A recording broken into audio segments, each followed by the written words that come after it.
Okay, so this question has got a few aspects to it, but when you perform, you seem so incredibly fearless and open and receptive to what's going on in front of you and giving so much, and the audience feels a real connection with you. So is this something you've always been able to do, or did you have to work on it?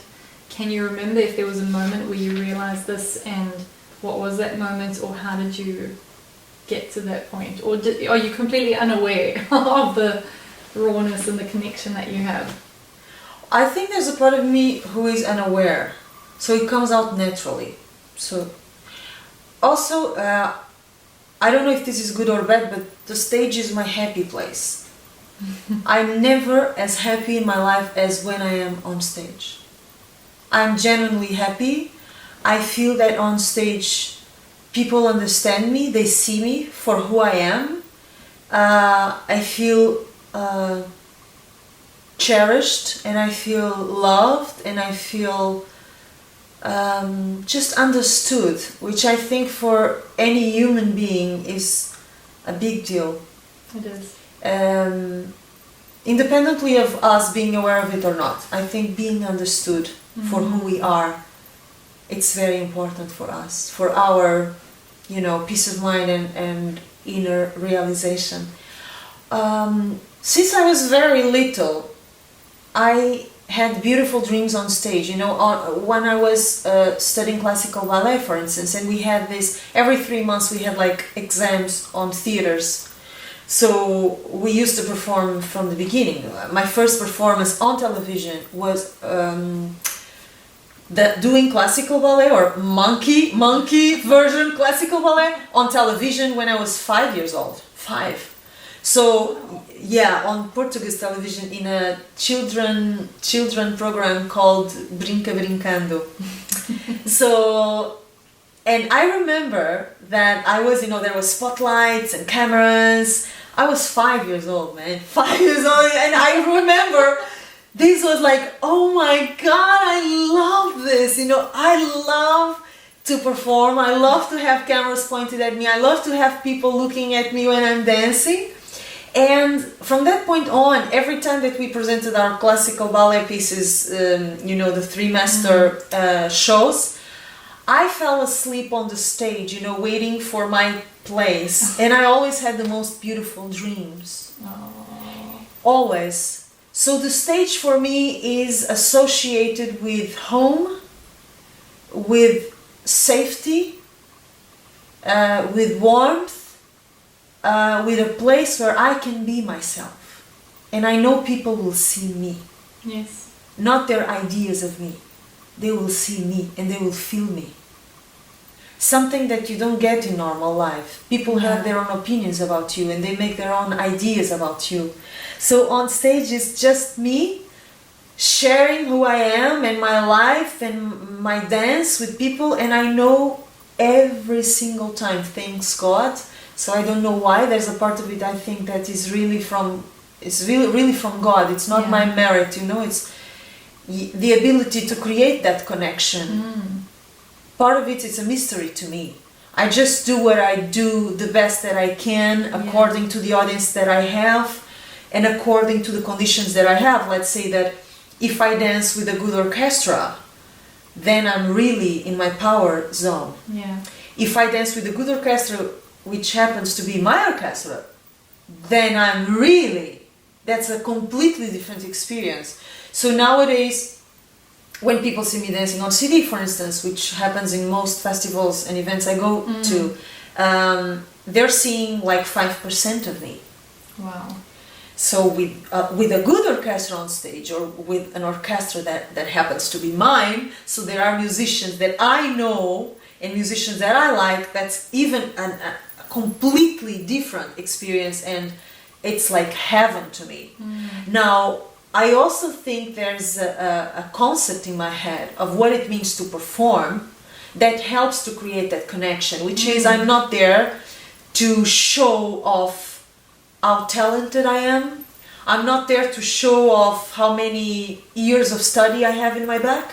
I'm not there to exhibit my technique or my knowledge or the luggage I'm carrying, in the sense that I don't think there's much interest in how much I know or how little I know. I'm there to create an experience everybody can remember.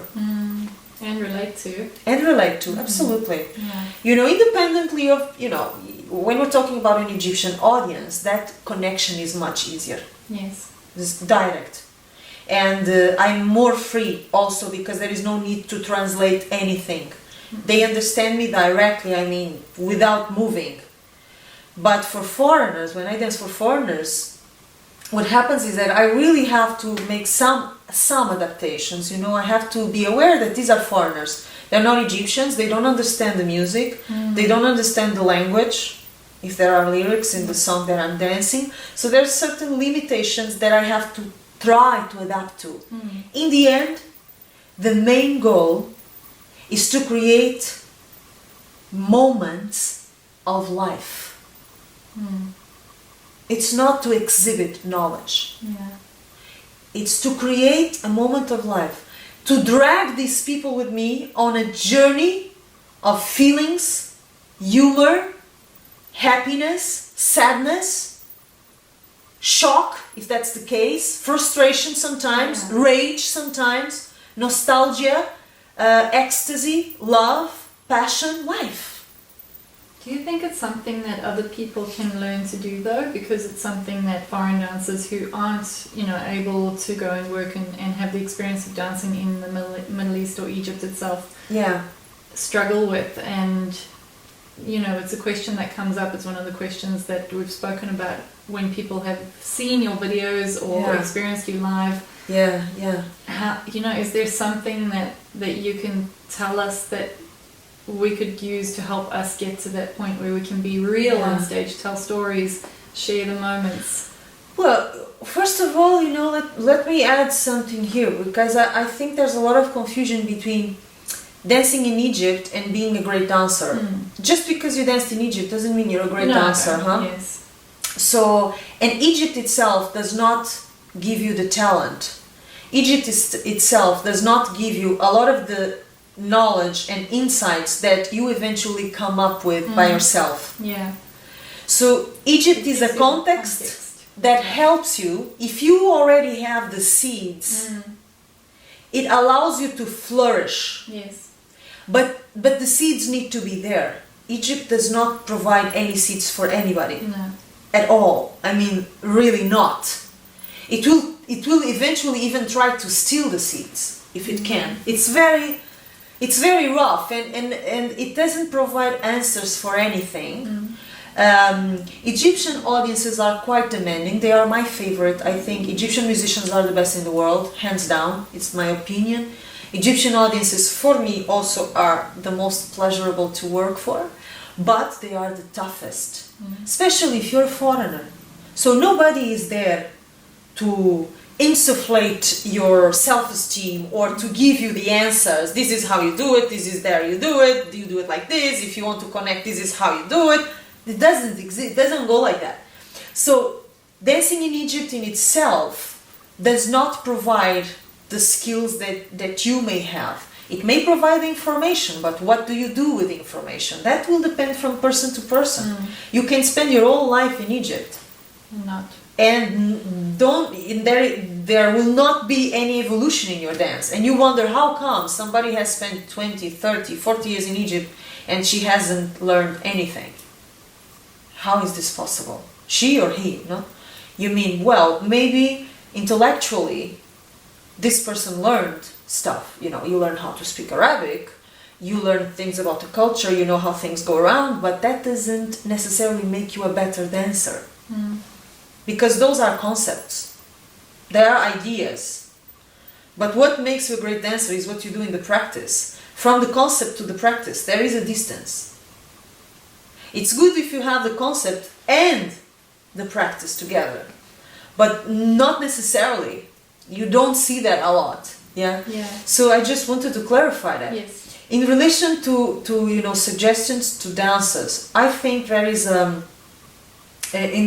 everywhere, you know, in the world, there is some flaws in the way Oriental dance has been taught, and there is no education for Oriental dance performances.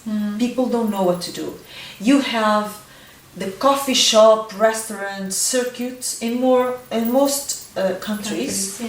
And you have the theater circuits from festivals, events that are organized. So you have these two environments for performances, and for none of them there is an education dedicated to performers. People are not taught how to behave on stage, how to enter the stage, how to leave the stage. Why do they dance? For what? For whom? What kind of expectations are there to meet? Because most dancers will think in terms of audience. What are the audiences expecting of me? And I'll try to answer to this. So they expect what? Something exotic. They expect a beautiful girl in a beautiful dress with beautiful makeup and hair doing exotic movements to an exotic music. This is the expectation of most audiences in the whole world. If you measure your performance target, your performance skills, your performance goals according to this audience, you're dead from the beginning. Because you are already measuring or guiding yourself through a barometer that is deeply ignorant. You cannot count on audience's expectations to decide, why am I on stage? What am I going to do on stage? You have to detach yourself from what they want to give them what you're supposed to give them, which is better than what they are expecting, always. So this is one thing. I think there should be some education for Oriental dance performers that took away the pressure to please, took away the pressure to correspond to the expectations, which are already quite low. So you don't want to correspond to low expectations. Who wants that? Also, you need confidence, you know. So the teachers who are working in this field, you know, and most of them are doing an incredible job, and they do the best they know, the best they can. But I think there is a lack of empowerment of people, because in order to have a great performer, it's not enough to teach them steps and choreographies and data. You have to create dancers who are self-confident, disciplined, humble, trusting of their own instincts, intelligent, passionate about who they are, not only about their dance, but who they are. Who am I? What makes me an average or great or bad performer has a lot to do about who am I, or who I think I am, or how well or bad I know myself. So a lot of a great performer has to do with a great personality, particularly in this kind of dance. So if you don't know the character, if you don't know you, because there's the dancer and there's the person in the dancer. If you know the dancer, oh, I know how to do this movement, that movement, that movement, I have this information, that information, that information. I studied with this, I studied with that, so I have my curriculum. That's cool. Yeah. But what about the person? Who are you? In terms of personal power, what are you bringing to the stage? Yeah. Most dancers have no clue. The individuality you spoke about a lot in our workshops. Yeah. Finding out what each person is special, but they have to bring that specialness to the stage. Absolutely. Yeah. I say that's 50% of the work in Oriental dance is the person. So if you don't know yourself, if you don't value who you are, if you're trying to chase the ghosts of somebody else, if you're trying to copy somebody else, if you're trying to be a clone of somebody else, if you're not ready to say, look guys, this is who I am, take it or leave it, then you will not be a great performer, because 50% of the equation is the person. If the person is not there, you're already weak by the half. It's not going to work. And when the audience responds to you, they don't respond only to the dancer, they respond mostly to the person. And this is something I observed in Egypt quite clearly, because Egyptian audiences are very reactive They are on your face. So if they don't like you, you will know they don't like you immediately. And I've seen, you know, very good dancers completely ignored. The audiences would not care. She would be like killing herself, doing what I thought was a good piece of dance. Like, I think that's a good dancer, but nobody is paying attention. You know, I thought, wow, that is strange. Because that's a good dancer. I've seen lesser dancers being adored and having the attention of the audience. So why certain people don't get into people's hearts? You know, it's like, I observed a lot. And in Egypt, you know, also, I observed that people reacted to me before I started to dance. So I would enter the stage to test the waters, right? Like, I enter the stage and I see. And they were already with me. And then once I finish, I ask myself, why? But I was not dancing. I could have been the worst dancer in the world, but before I started to move, people were already in me. I say, why? It's not fair, right? It doesn't sound fair. But it made me think, like, there must be something that is not in the dance itself that captivates people.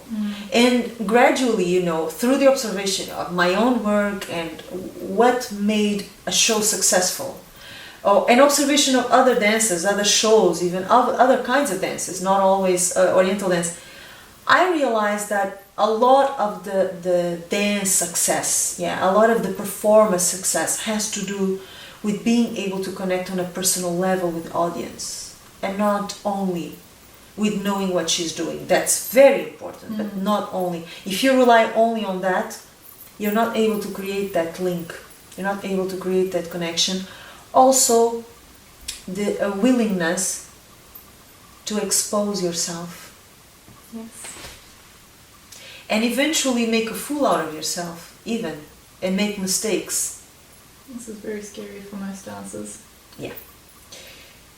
But if you're really willing to connect on a personal level and to share stories with the people through your movement, through your energy, through your imagination, through your heart, through your blood, you know, if this is real, there is no other path except exposure. You need to be vulnerable. You need to be able not to know everything that's going to happen. You need to take risks. Maybe sometimes you're dancing a song, you know, and you're feeling it in a unique way, and you're reaching out for people and it's not coming through. And maybe because you're so instinctively reacting to the music, you lose track of what you're doing. Maybe you don't do the best movements, they don't look good on camera, they don't look good on video, they don't look good on anything. But you gave it your best try. So there are risks implicit. Also the fact that once you expose yourself and you embrace your personal power and your personal life and you share that with people, some people will simply not like you just because. Yes. You know, because we are mirrors. You know, mirrors of people's dreams and people's frustrations and people's fantasies, and this mirror doesn't always reflect positively. So once you are different, you are more open to criticism and to the people who adore you and the people who criticize you, sometimes not knowing really why, but they just get bothered by you. You make them uncomfortable. Your freedom can make them uncomfortable, you know. Freedom, it's a very powerful, quite uncomfortable subject for a lot of people. So if you go on stage with all that personal power, the knowledge, the exposure, the vulnerability, the willingness to fail, that's a lot of freedom in there. And I think that really freaks out so many people. So dancers tend to protect themselves, you know, they go for the cute, safe thing.